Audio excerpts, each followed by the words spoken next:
First of all, my inspiration is my mother. Even though we were very poor and had nothing, but my mother always taught me to become positive, to be optimistic, to be humble, and to always think nice for others. That is the strongest values my parents gave me, especially my mother, always to be hardworking and committed.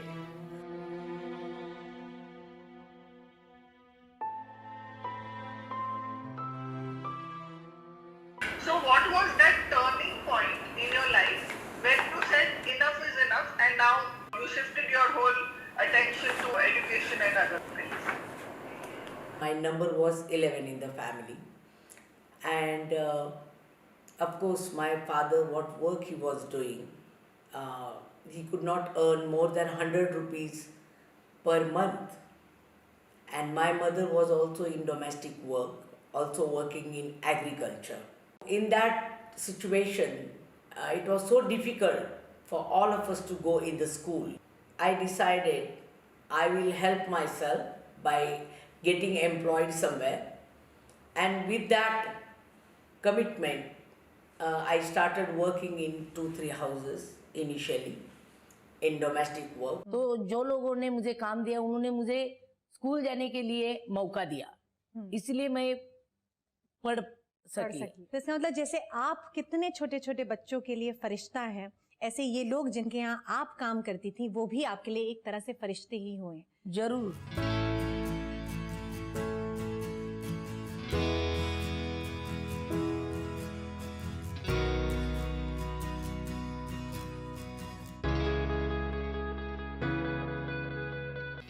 Reaching to Nirmala Niketan was not easy journey.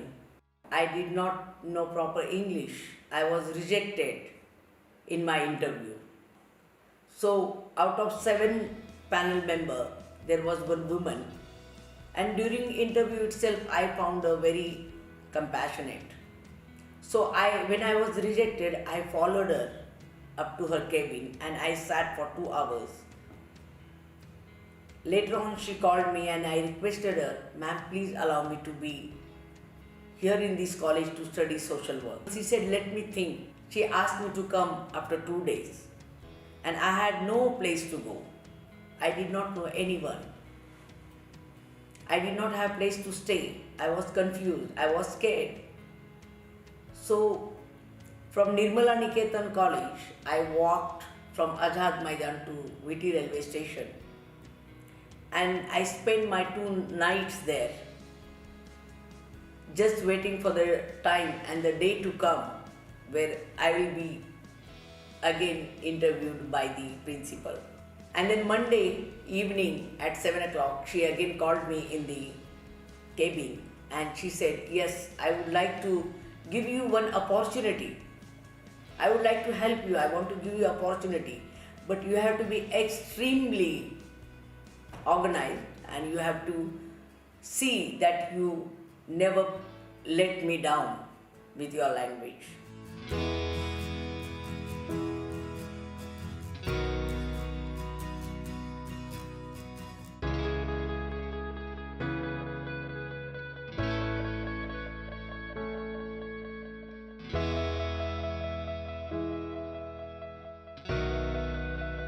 Avni was registered in year 1994 by Dr. Arun Chavan, one who is also secretary of Verla Development Society, and this organization works in Sangli. First of all, when I started this work, I had no money at all, no resources, no office, absolutely no infrastructure.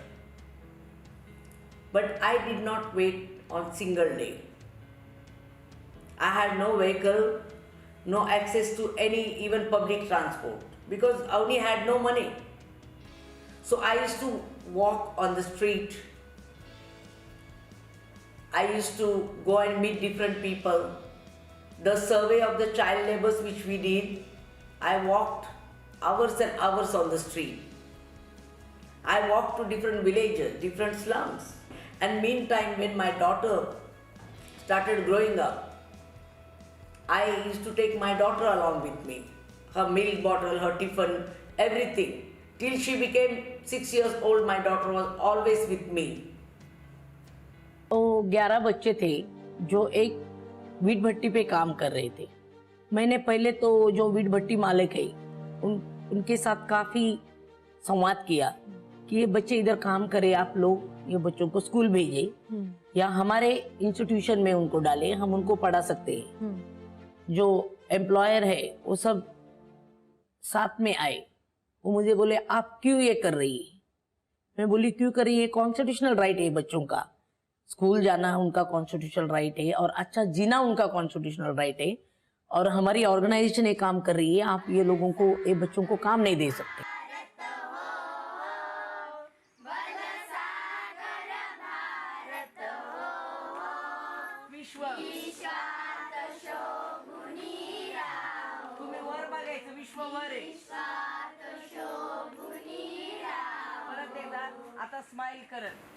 And I always tell people that poverty is not the reason to be child labor. But in our country, because there are child labor, there is poverty.